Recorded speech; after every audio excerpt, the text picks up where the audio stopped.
The Reichsbahn was the German national railroad system, and of course it was indispensable to the final solution in the sense that, as far as we can tell, something over half of the victims of the Holocaust were transported to death at sites away from where they lived.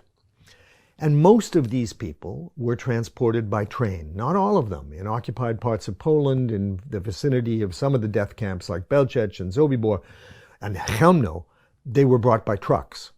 But in most cases, they were brought by trains. And that means the Reichsbahn was indispensable to the killing of a majority of the people who were consumed in the Holocaust.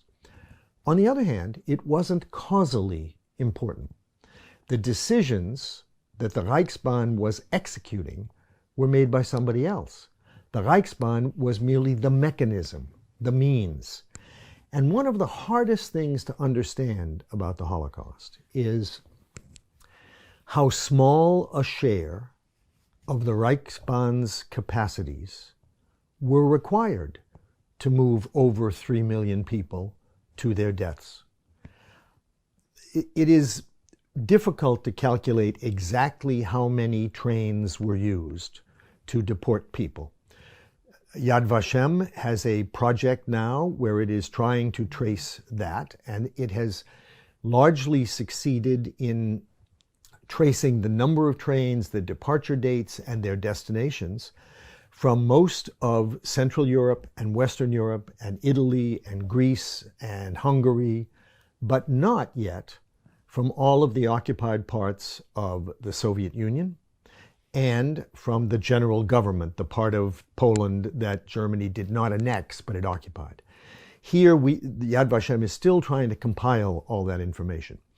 But a rough estimate is that roughly 2,000 trains were required to deport just over 3 million people to death camps and to places like Theresienstadt, which was not initially a death camp, but it was a way station to death camps, between the fall of 1941 and the fall of 1944.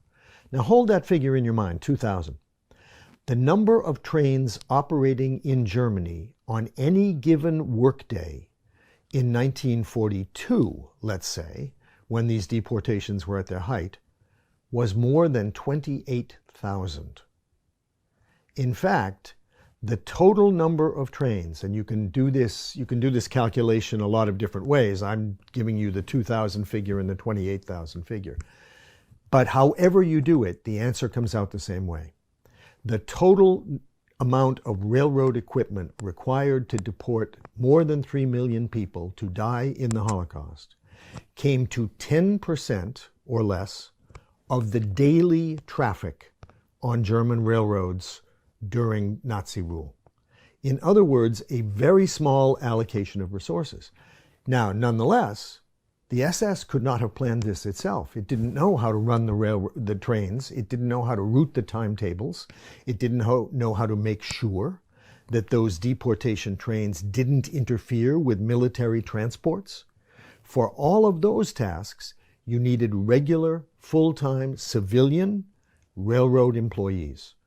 And with 2 known exceptions, they all agreed to do it.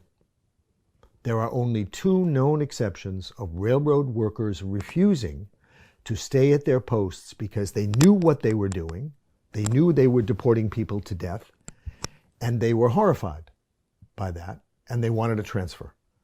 Only 2.